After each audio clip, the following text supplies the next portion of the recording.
Bem-vindo ao podcast Casa Viva, Mensagens para a Vida. Você ouvirá agora uma mensagem do nosso pastor Daniel Ventura. Deus o abençoe e fale ao seu coração. Estamos hoje percorrendo uma jornada que iniciamos no primeiro domingo do mês de janeiro. Nós estabelecemos naquela ocasião, junto com a igreja, o nosso tema anual. E o tema deste ano é este que está aí projetado: enraizados e edificados em Cristo. E assumimos o compromisso, à semelhança do que fizemos no ano passado, de todo o primeiro domingo, tanto na nossa celebração diurna quanto na nossa celebração noturna, andarmos sobre as páginas das Sagradas Escrituras buscando fundamentação para vivermos enraizados e edificados em Cristo. E naquela ocasião, a razão que nos levou a esse movimento foi exatamente essa fase que estamos vivendo como igreja.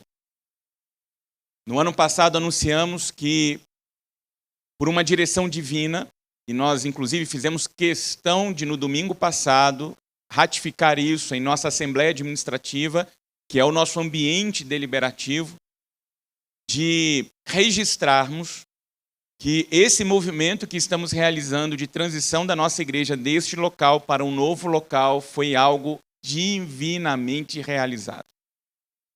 Não houve da nossa parte nenhuma pretensão de fazer esse movimento da forma como aconteceu, mas Deus foi deixando de forma, eu vou ser o máximo expressivo na minha palavra para tentar traduzir o que de fato aconteceu. De forma escancarada, Deus foi deixando claro para nós o seguinte: é minha vontade, é minha vontade. E isso tem sido recorrente diante da liderança da igreja, isso tem sido recorrente em toda essa fase de preparo do ambiente, onde pessoas que nunca tiveram relacionamento conosco, nunca se assentaram numa dessas cadeiras, nunca participaram de nenhuma programação da nossa igreja, reconheceram e têm reconhecido que tem algo diferente acontecendo na nossa história e se prontificaram a participar disso. E temos vivido algo extraordinário de prestadores de serviço que reconheceram e perceberam isso e ofertaram, entregaram praticamente a totalidade da sua mão de obra como uma expressão de apoio, de ajuda, para vivermos juntos isso que nós temos vivido como igreja. E entendemos, no meio de tudo isso, a necessidade de prepararmos os nossos corações para esse tempo. Porque se é um tempo de Deus, nós precisamos nos preparar de forma adequada para aquilo que Deus deseja fazer em nós, entre nós e através de nós. E daí veio o tema. Porque queremos cuidar antes dos nossos corações, estabelecer uma segurança para a nossa igreja, no que diz respeito ao nosso propósito, à nossa missão, à nossa visão diante da palavra de Deus, para que, então, esse movimento não seja simplesmente uma mudança de endereço, a habitação de uma estrutura maior, mas a ampliação de uma atuação ministerial, de sinalização do reino e de expansão do reino de Deus aqui em Itaipava, em Petrópolis, no Rio de Janeiro e em tantos outros lugares que a gente sequer faz ideia, mas que Deus, sem dúvida, já tem feito e há ainda de fazer muito mais por meio daquilo que temos vivido como igreja. Por isso que para nós é um momento muito especial e eu quero que você acolha isso com alegria e participe disso, orando, contribuindo, se envolvendo. E por isso eu queria dar continuidade a essa série, lembrando sobre alguns fundamentos. E fundamentos é, portanto, a titulação dessa série debaixo desse grande tema com o qual estamos nos submetendo durante todo esse ano. Hoje pela manhã, nós retomamos, depois aí de alguns intervalos por conta de datas comemorativas, a nossa reflexão. E falamos que, inclusive, você que porventura não conseguiu acompanhar alguma mensagem dessa série, nós temos disponível, vai ser projetado aí para você o QR Code. E a nossa igreja tem sido tão abençoada, mas tão abençoada, que nós estamos aí com um grupo de TI, de profissionais mesmo da área, programadores, desenvolvedores, gente que está 100% imerso na área da tecnologia e que tem usado todo esse talento, toda essa inteligência para abençoar a Igreja de Cristo Jesus. E, vez por outra, eu era esbarrado por alguém que falava assim, poxa, pastor, as mensagens ficam dentro de uma plataforma que eu não uso. Manda lá para a plataforma tal. Aí depois chegava outro e falava assim, manda lá para a plataforma tal. E aí essa turma fez uma mágica extraordinária que foi disponibilizar para todas as plataformas existentes no mundo. Você pode. Então não tem mais desculpa. Do Spotify ao YouTube Music, o que você imaginar tem disponível. Então eu quero te estimular a ouvir e quero te estimular a compartilhar. Semana passada eu dei esse testemunho, eu recebi uma mensagem lá da Carolina do Norte, nos Estados Unidos, de uma pessoa que diz o seguinte, como a minha vida, a minha casa têm sido abençoadas pelas mensagens que têm sido proferidas aí na Casa Viva. E a gente não faz ideia quantas vidas têm sido abençoadas por isso. Nós já tivemos aqui, inclusive na igreja, pessoas que se achegaram aqui por pessoas que começaram a ouvir as mensagens e disseram para o seu amigo, para a sua amiga, para o seu parente, olha, vai lá na Casa Viva. Chegaram aqui por intermédio de alguém que nunca pisou aqui, mas acompanha a gente pelas mensagens. Então, se você conhece alguém que precisa ser alcançado por uma palavra bíblica, por uma palavra fundamentada verdadeiramente na pessoa de Cristo Jesus, compartilhe isso. Ouça, e essa é a grande vantagem que a gente tem com essas gravações, é porque você pode andar por aí, correr, fazer a sua academia, descer para o rio, subir, o que você quiser fazer, ouvindo e sendo abençoado. E hoje pela manhã nós falamos, tentando ali fechar o capítulo 3 do livro de Gênesis, que logo após a queda do casal, o jardim é fechado. E há um propósito nisso, e nós vimos que esse propósito é marcado por um ato de misericórdia de Deus. Por mais antagônico que pareça, e aí é só um pequeno spoiler muito mais provocativo para que você ouça a mensagem de hoje pela manhã, mas está ali, cerrado, e o casal é expulso. E aprendemos que mesmo com a expulsão devido à queda, a vocação dessa ser-humanidade representada por Adão e Eva não é cancelada. Eles são expulsos e agora precisam viver essa vocação sobre um solo ferido. Eles saem do ambiente 100% marcado pela glória de Deus, pela santidade de Deus, e agora vão viver uma nova configuração marcada pelo pecado.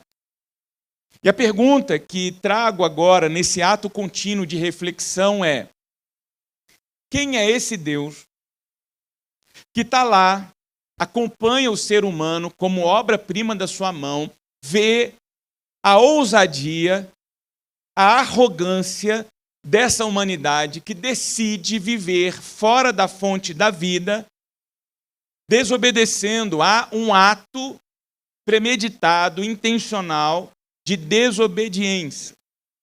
E Deus vê aquilo acontecer.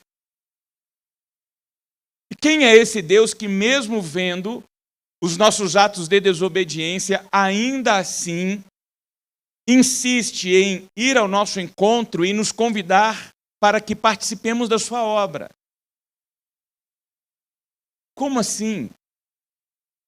Um Deus que é alvo de um ato de rebeldia e que ainda assim, por amor, vai ao nosso encontro e nos convida, mesmo pós-queda, mesmo maculados, marcados pela pecaminosidade, pela identidade adâmica, a participarmos daquilo que Deus tem feito.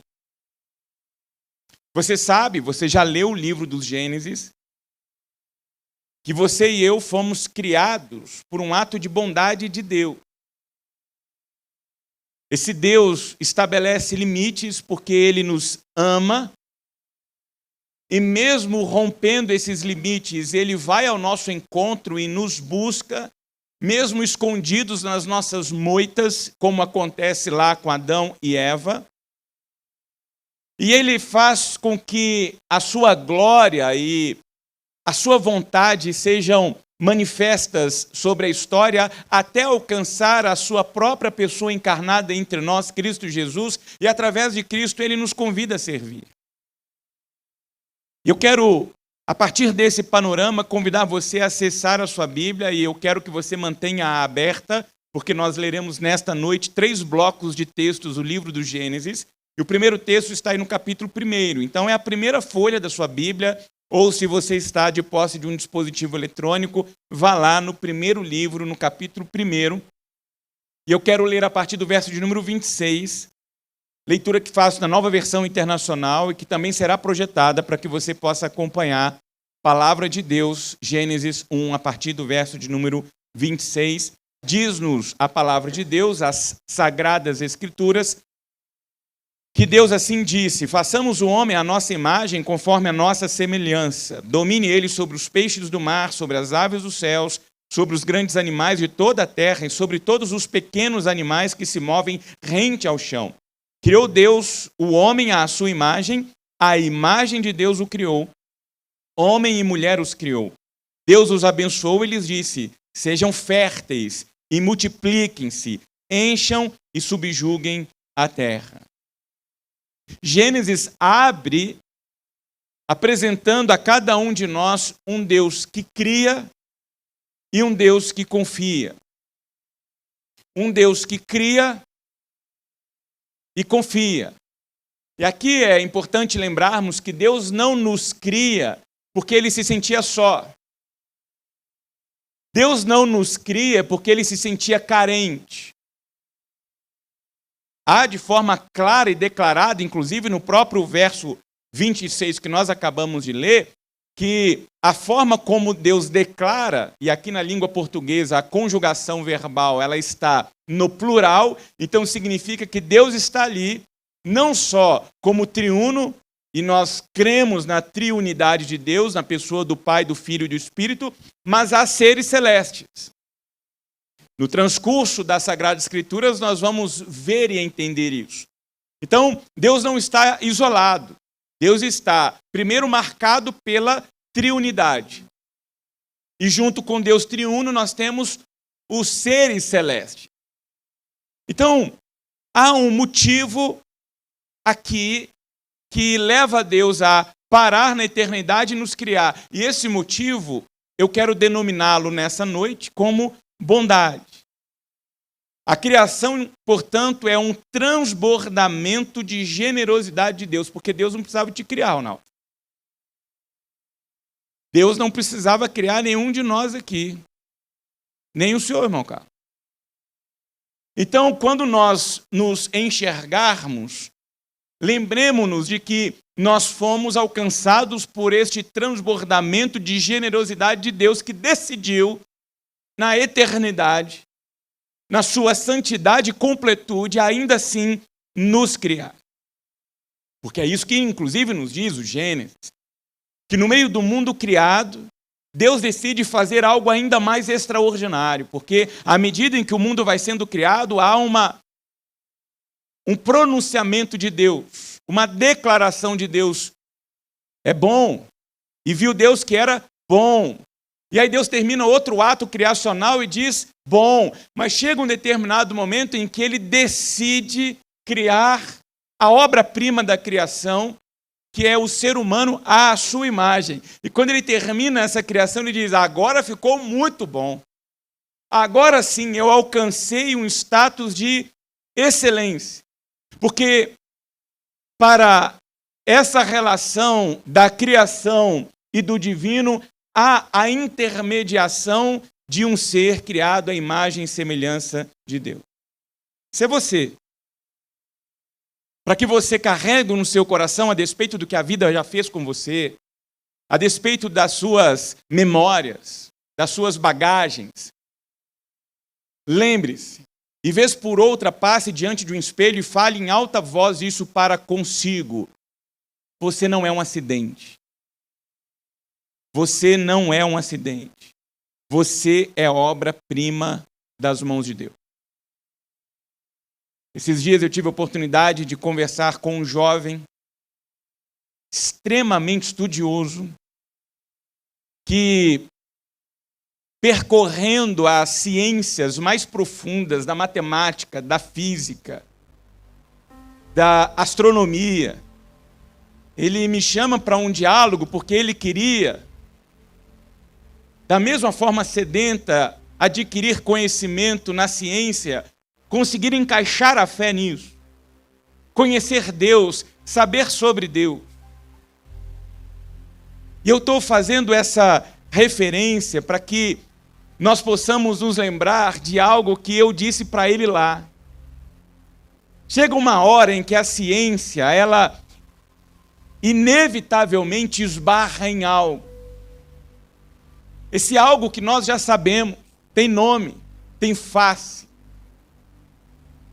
E ficávamos ali, olhando, e tentando perceber naquilo que está posto diante de nós, na própria criação, sabe, essa marca de DNA de Deus, sabe, como se fosse uma impressão digital de Deus. E aí, quando falávamos sobre isso, nós nos lembramos de que hoje temos uma população terrestre marcada por mais de 8 bilhões de pessoas, cuja identidade singular é própria. Não há nenhuma outra pessoa sobre a face da terra que seja igual a você. Pode ser semelhante em aspectos físicos, aqueles que o pessoal ainda brinca assim, né? Separados na maternidade. Mas se você for olhar, e eu já tive a oportunidade de pastorear gêmeos, os gêmeos têm semelhanças físicas, alguns são similares. E temos aqui, inclusive, 2 irmãs que foram batizadas agora, gêmeas. Mas completamente diferentes. Porque são singulares. E essa singularidade é essa expressão que precisamos nos lembrar e, vez por outra, fazer ecoar nos nossos corações sobre o propósito de Deus nas nossas vidas. Deus te criou. Mas além de te criar, Deus te chamou. Deus deu para você, Deus deu para mim, Deus deu para a humanidade uma missão. E essa missão é dominar. Domine sobre os animais. Deu a missão de cultivar, de proteger isso que está diante das nossas mãos. Isso que nomeamos como a nossa terra-mãe, a nossa casa-mãe. É obrigação nossa cuidar daquilo que Deus colocou nas nossas mãos. Agora, nós precisamos entender que essa entrega de Deus a nós, ela não pode ser interpretada como posse nossa, porque não é nosso. O que Deus nos coloca, ou coloca diante de nós, é para que seja cuidado por nós. E aqui é que nasce um termo teológico extraordinário, que é o termo da mordomia. É como se Deus estivesse dizendo o seguinte: o mundo é meu, fui eu quem criei. Tudo que os seus olhos alcançam são obras-primas da minha mão.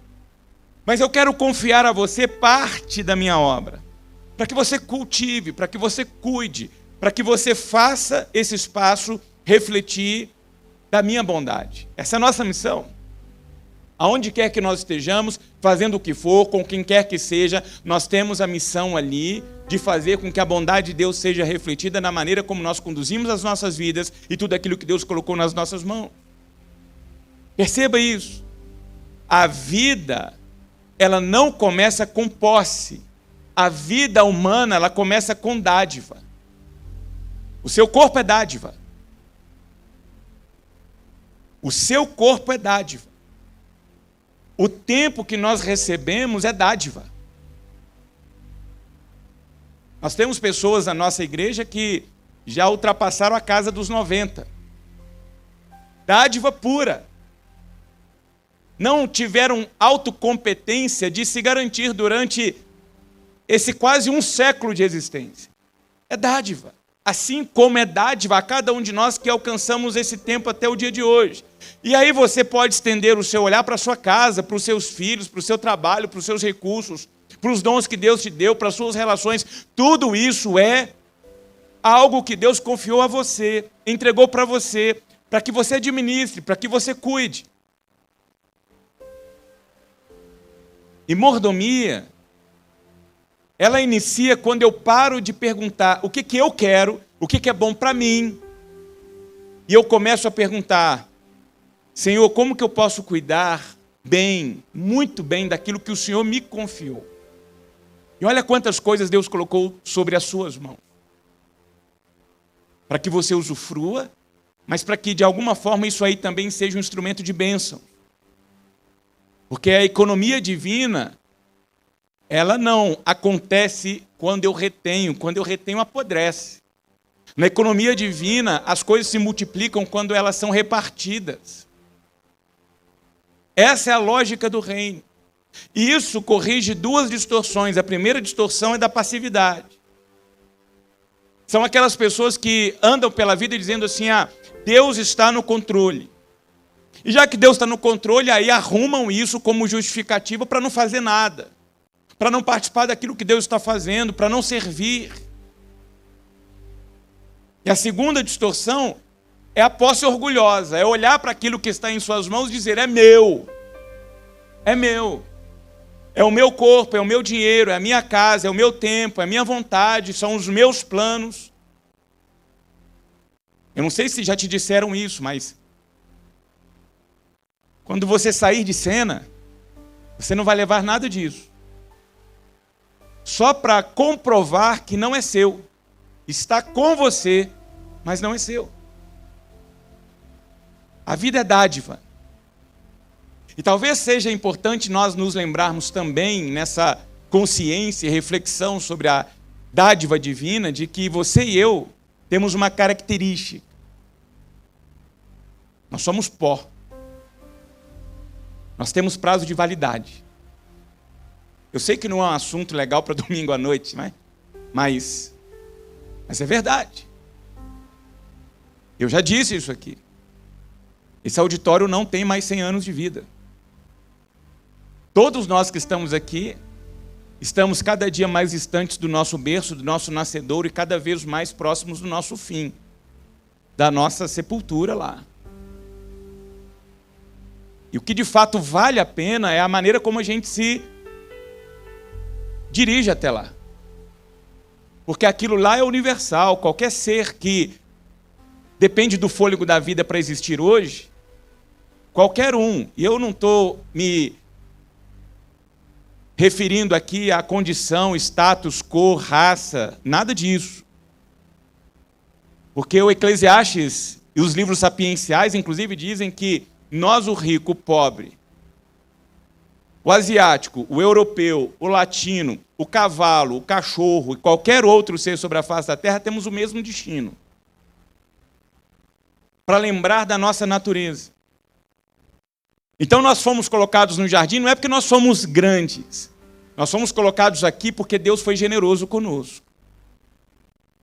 Generosidade.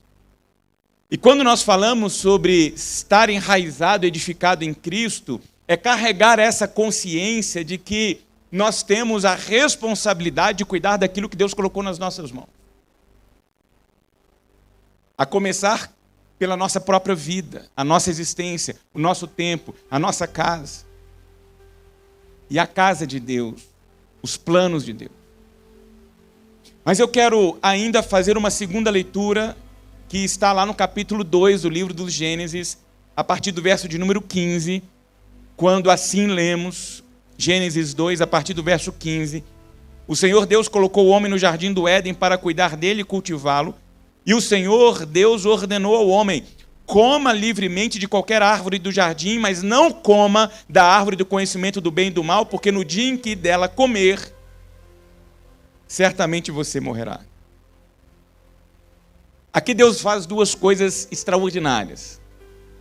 Deus, ao mesmo tempo, dá liberdade e estabelece limite. E essa vocação que Deus nos concedeu, ela acontece dentro de limite.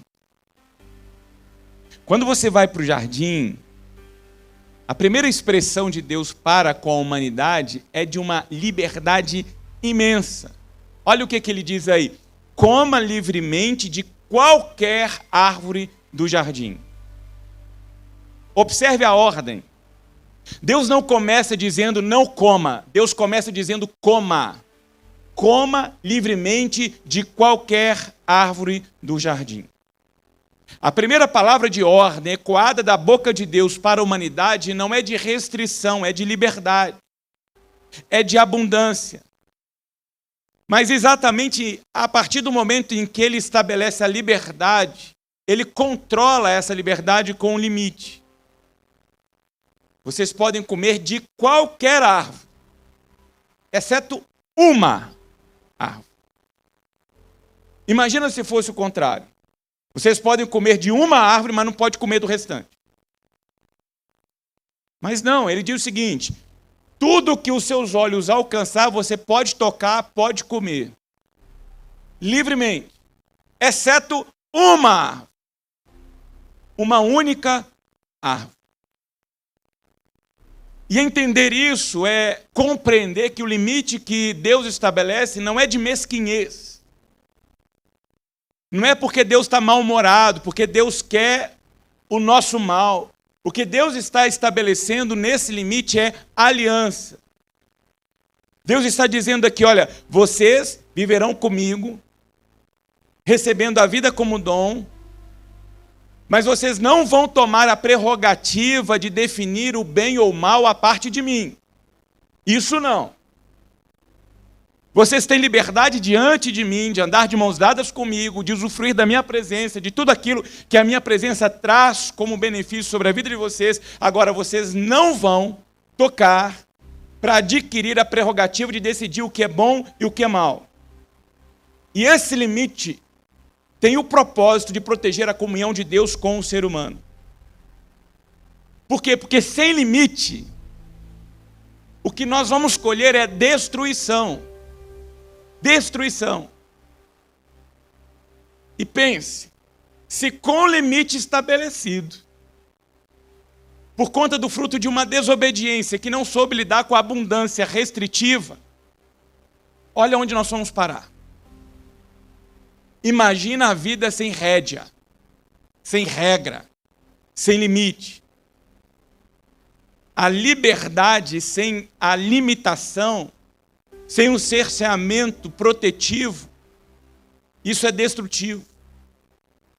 É morte na certa, é escravidão na certa. Pensa bem, um peixe é livre desde que ele permaneça dentro da água. Uma árvore, ela só floresce desde que ela continue enraizada. Em outras palavras, você e eu só vamos usufruir verdadeiramente da vida se ela for vivida diante de Deus, enraizada em Cristo, edificada em Cristo. Não há outra forma de nós vivermos uma vida repleta de sentido e de significado senão com Cristo Jesus. E nós precisamos entender isso, para que consigamos usufruir com responsabilidade a liberdade que Deus nos deu.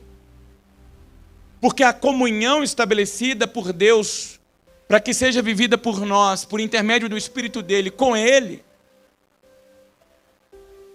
ela é livre, mas com limite. Vocês podem fazer o que vocês quiserem, mas nem tudo aquilo que está disponível para vocês faz bem para vocês. E se faz mal para vocês, faz mal na nossa relação. Esse é o propósito da Bíblia. Então, entenda que os limites estabelecidos por Deus sobre cada um de nós não é para nos diminuir, é para preservar a nossa vida, é para cuidar do nosso coração. É para que nós não venhamos a esbarrar na morte e ter como consequência os frutos da morte. Morte esta que aparece, como disse hoje pela manhã, de forma sorrateira.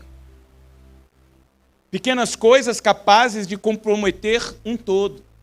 O Eclesiastes traz a imagem de um perfumista que está lá com as talhas, são 120 litros de essência sendo preparada dentro de um galpão. E ali então o perfumista deixa aquilo curtindo. Quando em determinado momento do dia ele retorna para ver exatamente como que está o processo aromático das talhas. Ele chega numa determinada talha, quando ele vai sentir o cheiro, ele percebe que há um cheiro apodrecido saindo da talha. E então, após investigação, ele percebe que há uma mosca que, atraída talvez pelo cheiro daquele perfume, pousou. Não conseguiu sair, morreu e apodreceu 120 litros de perfume. Como assim? É desproporcional. O certo, na nossa lógica, seria pegar a mosca e ela está perfumada. Porque são 120 litros de perfume contra uma mosca.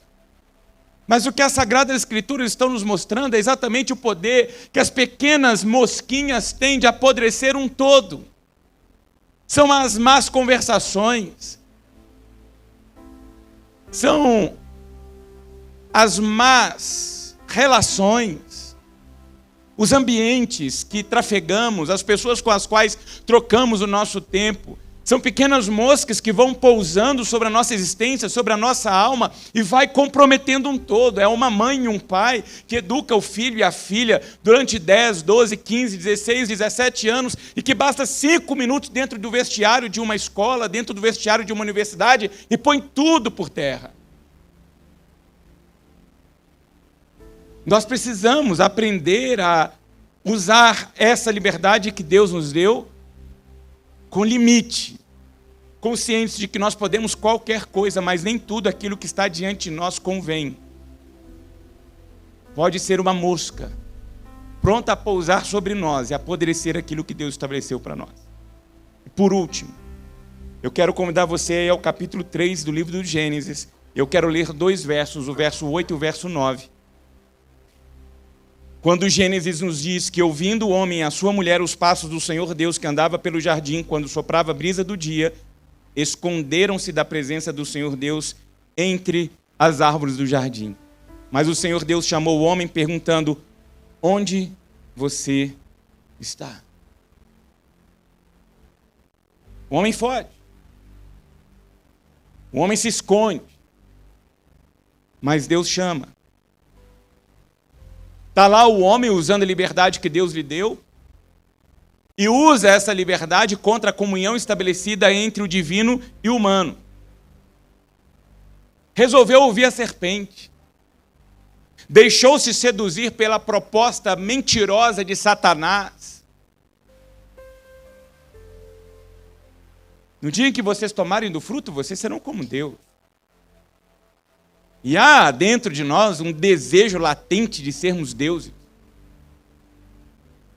Só que nós aprendemos hoje pela manhã que nós não temos peito.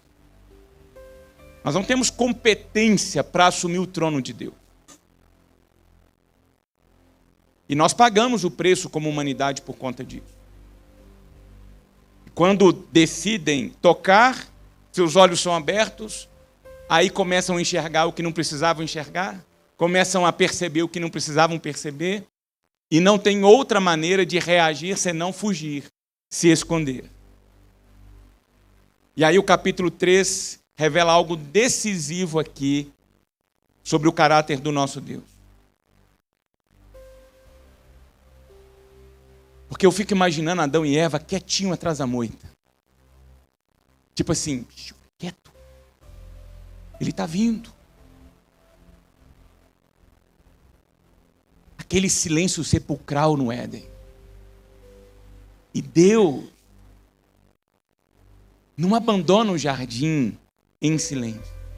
Deus rompe aquele silêncio sepulcral por conta de um casal que foge, tenta se esconder com uma pergunta: onde está você?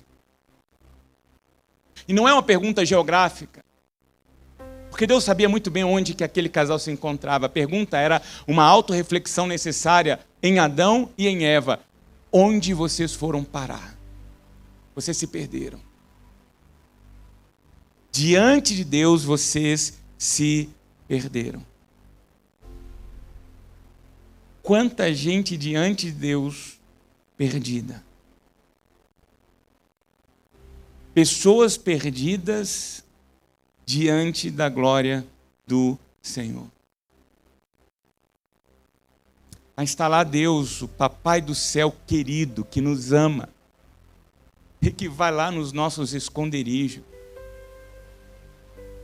toca no nosso ombro,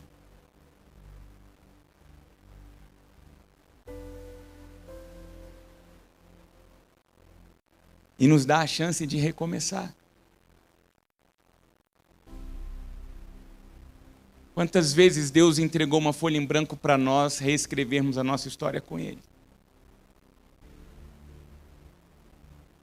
É constrangedor. Em meio às nossas fugas, em meio às nossas tentativas de esconderijo, Deus vai lá ao nosso encontro. Deus não desiste da relação. Ele nunca desistiu de você. Ele está aí, indo ao seu encontro, de braços abertos, disposto a continuar caminhando, disposto a continuar escrevendo a sua história. Existe um fio condutor que vai atravessando a história bíblica, que é Deus indo ao encontro dos exilados em amor, dos fugitivos em amor. É Deus fazendo ecoar sobre a nossa existência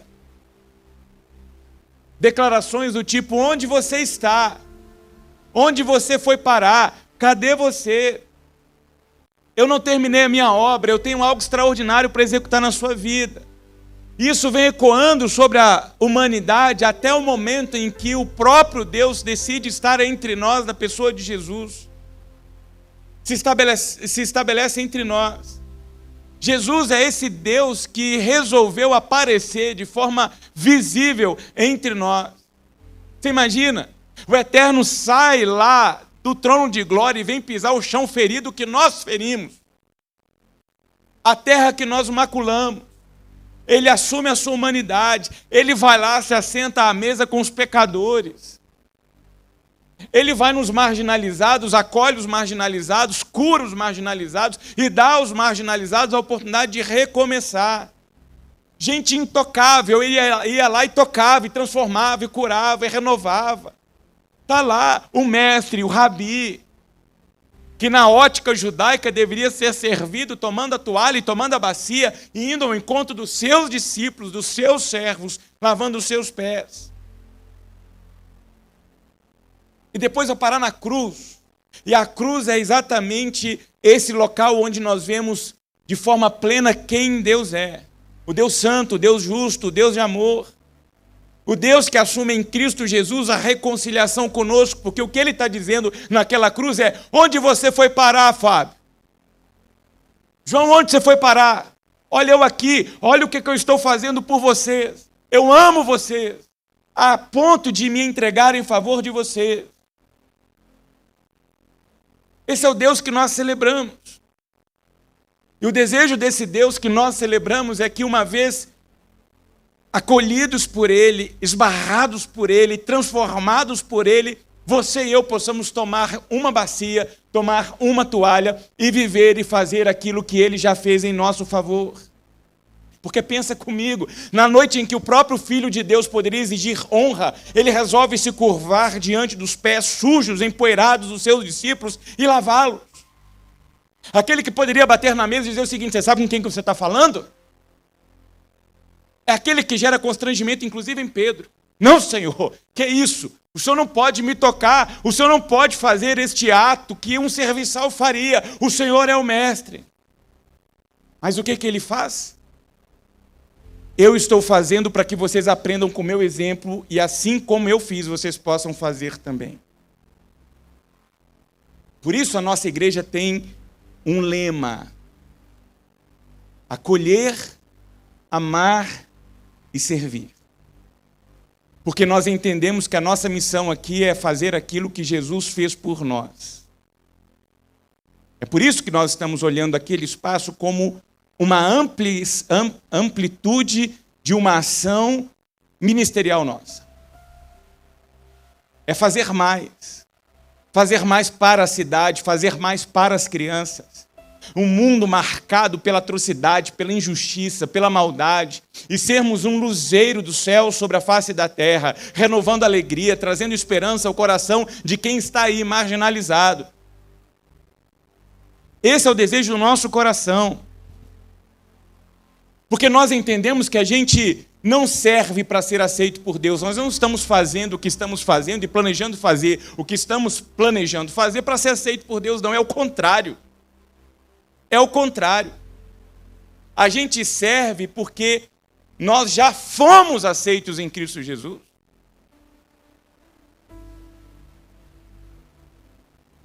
Nós já estamos com Deus e precisamos mostrar que nós estamos com Deus, não é com a roupa de ver Deus e nem com evangeliquez. É com ato prático, no dia a dia. Sendo igreja de Jesus, parece um negócio que eu nunca imaginei, na minha jornada ministerial, pastoral, ter que chegar a um ponto de estabelecer uma identidade da igreja de Jesus dentre tantas outras identidades maculadas da noiva de Cristo. A gente está aí, infelizmente, sendo esbarrados por escândalos e mais escândalos que permeiam o ambiente religioso do Brasil e esbarram, sim, nas nossas igrejas evangélicas. Uma vergonha diabólica. Por isso nós precisamos assumir um compromisso de sermos guardiões da identidade de Cristo Jesus. Nós temos um compromisso como liderança desta igreja. Está aqui o irmão Mário, que é o primeiro vice-presidente da igreja, de cuidarmos uns dos outros. Ele tem uma responsabilidade espiritual sobre a minha vida. Está aqui a nossa equipe de louvor, igualmente, de cuidarmos uns dos outros. Porque nós nos entendemos como agentes do reino de Deus sobre a face da terra. Cientes e conscientes que à medida em que a gente anda e os céus se movimentam aqui onde nós estamos, nós agitamos o mundo espiritual. E isso eu tenho dito para a nossa liderança. Quando a igreja fica um tempo de paz assim, muito extenso, tem alguma coisa errada. Tem alguma coisa errada. A igreja que está tudo tranquilo pode ver que tem coisa errada. Por quê? Porque nós não estamos agitando o mundo espiritual, nós não estamos incomodando as trevas com a nossa luz. Então, vez por outra, acontece algumas coisas. E aí a gente vai percebendo e vai olhando aquilo e entendendo o seguinte: estamos no caminho certo. Agora, isso é motivo ainda maior para continuarmos vigilantes. Vigilantes. Com as nossas próprias vidas, com a vida dos nossos irmãos, com os nossos parceiros de ministério, com aqueles que servem juntamente conosco.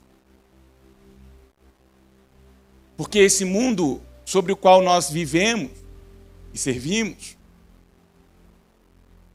não foi esquecido por Deus. Deus esteve aqui entre nós. Andou entre nós.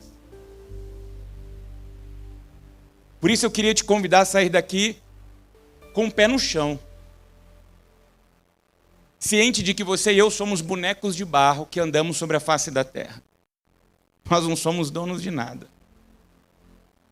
De nada. Mas nós temos o privilégio de receber sobre as nossas mãos aquilo que com graça Deus colocou. Deus colocou nas nossas mãos. E aí a gente precisa pedir aos céus: Deus, que o teu Espírito me dê condições de ser um bom mordomo. E uma forma de eu demonstrar isso é eu pegar a toalha, eu pegar a bacia e servir. Entendendo que o que eu tenho para ter, mas eu tenho para ter para dar. Eu tenho para sinalizar o reino. Estamos lá com desafios que vão ser supridos, porque a obra não é minha, a obra é do Senhor. E Ele está fazendo o extraordinário. A pergunta é: você está disposto e você está disposta a ser mordomo deste tempo e dessa oportunidade extraordinária que Deus está nos dando? Essa é a pergunta. Porque eu estou nesse negócio, eu estou embrenhado nisso. Porque é privilégio. Porque a igreja não é minha, a igreja é de Cristo Jesus, ela vai acontecer. Só que eu quero estar na brecha, eu quero ter oportunidade. Porque se Deus está me dando a oportunidade de participar do que Ele está fazendo, eu não vou ficar fora disso não, Gabriel, não vou mesmo. Eu quero ter a alegria de continuar contemplando os milagres de Deus aqui, irmão Carlos. O irmão é alvo de um milagre de Deus, o irmão é testemunha viva disso. Deus tem feito milagres aqui entre nós.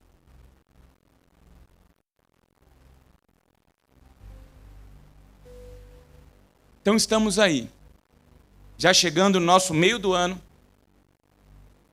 olhando para frente e sabendo que aquilo que está por vir é ainda muito maior e melhor do que a gente viveu até hoje. Eu creio nisso, eu creio nisso. Eu não faço ideia do que Deus está fazendo. Eu não faço ideia de verdade do que Deus está preparando para nós, mas eu sei que vai ser surpreendente. Eu sei. Porque Ismael, há 3 anos, eu não fazia ideia de que a gente já está vivendo esse negócio que a gente está vivendo. De verdade. Eu não fazia ideia disso. Está lá a nossa igreja irmã, Casa Viva Rio, vivendo o extraordinário de Deus lá também.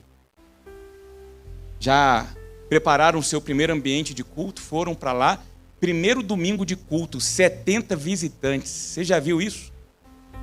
Primeiro domingo de culto, Sandrão, 70 visitantes. Eu falei com o Raine, você está com problema, meu querido, que essa construção sua está obsoleta. Já não está valendo mais nada. Você vai ter que construir mais 3 templos desse aí. Por quê? Porque o nosso Deus é surpreendente. É surpreendente. É surpreendente. A minha oração é que Deus nos faça uma igreja enraizada nele, edificada pela graça, e enviada por amor ao Cordeiro, a servir o Cordeiro, estendendo o reino dele sobre a face da terra. Eu creio nisso. Que vidas serão salvas aqui em Itaipava, casamentos serão restaurados aqui em Itaipava, jovens serão libertos das drogas aqui em Itaipava. Nós veremos o extraordinário de Deus, porque junto com tantas outras lindas criaturas de Deus que estão aqui servindo a Deus nessa cidade, nós teremos mais uma igreja do Senhor Jesus, mais um luzeiro aceso, eliminando as trevas ao nosso redor para a glória do nosso Deus.